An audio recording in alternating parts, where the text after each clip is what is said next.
Joja ASMR. Ce soir, je vais te relaxer avec un peu de chuchotement.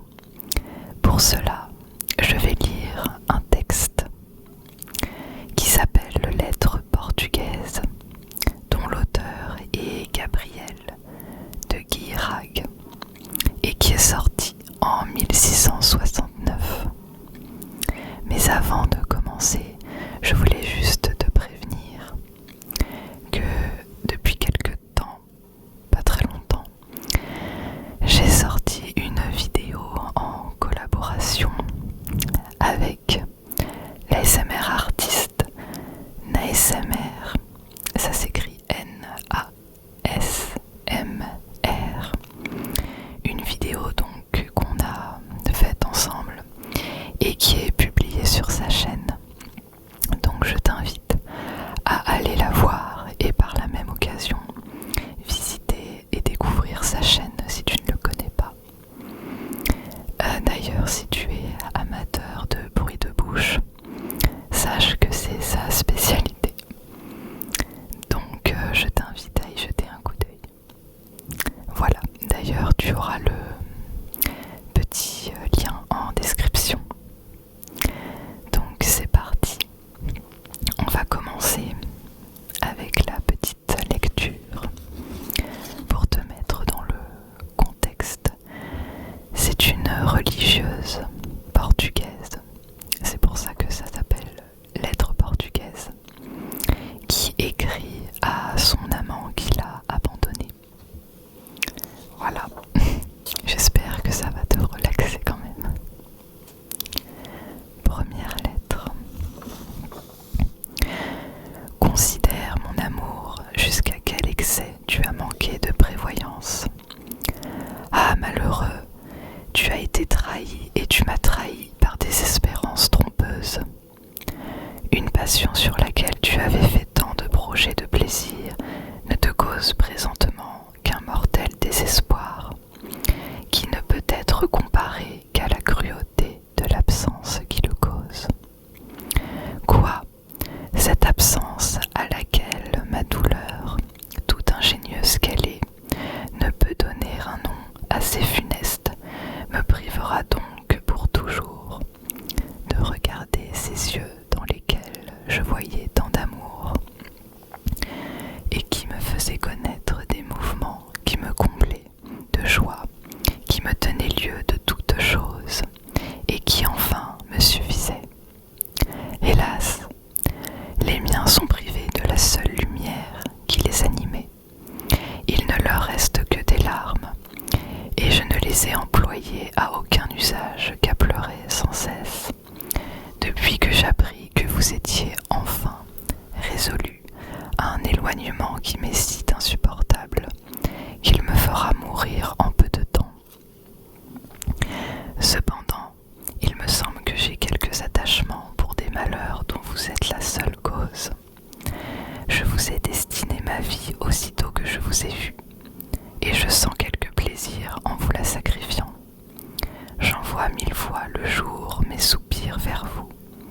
Ils vous cherchent en tout lieu, et ils ne me rapportent, pour toute récompense, de tant d'inquiétude, qu'un avertissement trop sincère que me donne ma mauvaise fortune, qui a la cruauté de ne souffrir, pas que je me flatte, et qui me dit à tout moment: cesse, cesse, Marianne infortunée, de te consumer vainement et de chercher un amant que tu ne verras jamais, qui a passé les mers pour te fuir, qui est en France au milieu des plaisirs, qui ne pense pas un seul moment à tes douleurs et qui te dispense de tous ces transports desquels il ne te sait aucun gré.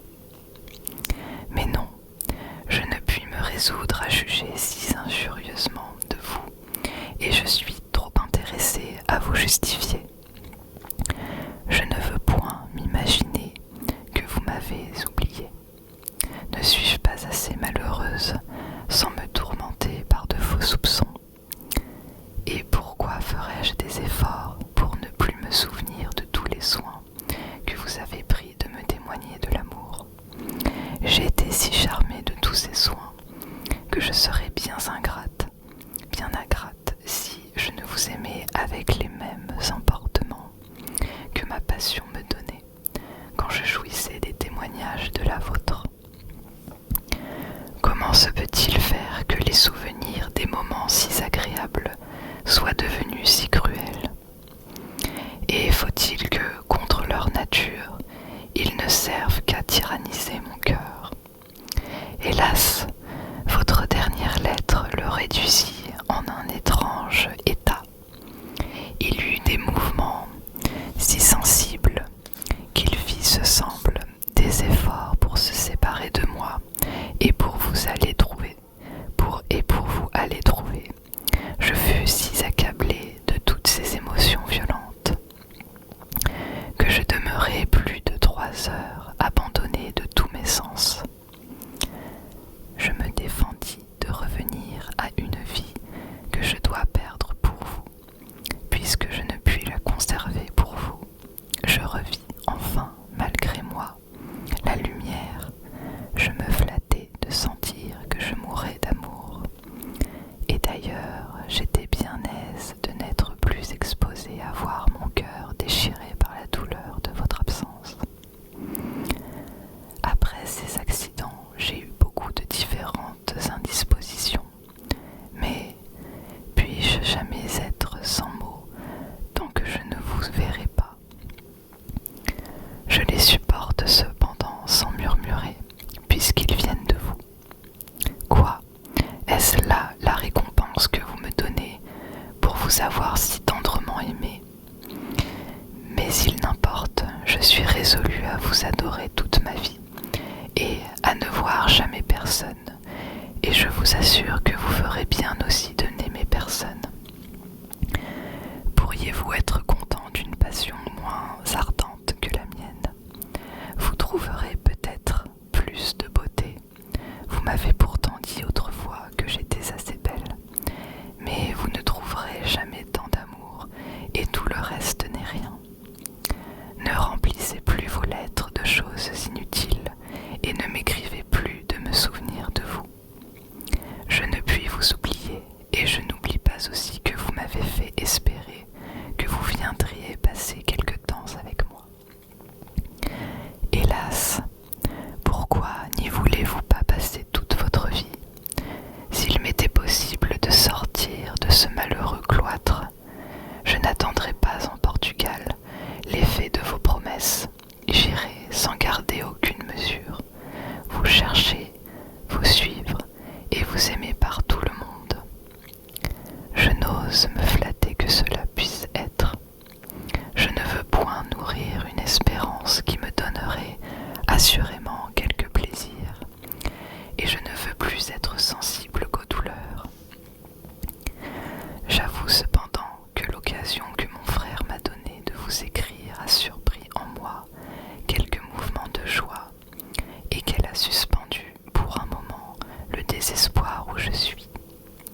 Je vous conjure de me dire pourquoi vous vous êtes attaché à m'enchanter comme vous avez fait, puisque vous saviez bien que vous deviez m'abandonner, et pourquoi avez-vous été si acharné à me rendre malheureuse? Que ne me laissiez-vous en repos dans mon cloître? Vous avais-je fait quelques injures? Mais je vous demande pardon, je ne vous impute rien, je ne suis pas en état de penser à ma vengeance, et j'accuse seulement la rigueur de mon destin. Il me semble qu'en nous séparant, il nous a fait tout le mal que nous pouvions craindre. Il ne saurait séparer nos cœurs. L'amour, qui est plus puissant que lui, les a unis pour toute notre vie.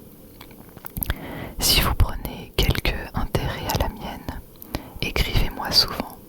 Je mérite bien que vous preniez quelque soin de m'apprendre l'état de votre cœur et de votre fortune. Surtout, venez me voir. Adieu, je ne puis quitter ce papier. Il tombera entre vos mains. Je voudrais bien avoir le même bonheur. Hélas, insensé que je suis, je m'aperçois bien que cela n'est pas possible. Adieu, je n'en puis plus. Dieu, aimez-moi toujours et faites-moi souffrir encore plus de maux. Voilà, voilà. Bon, c'est pas très joyeux, mais j'ai pensé que ce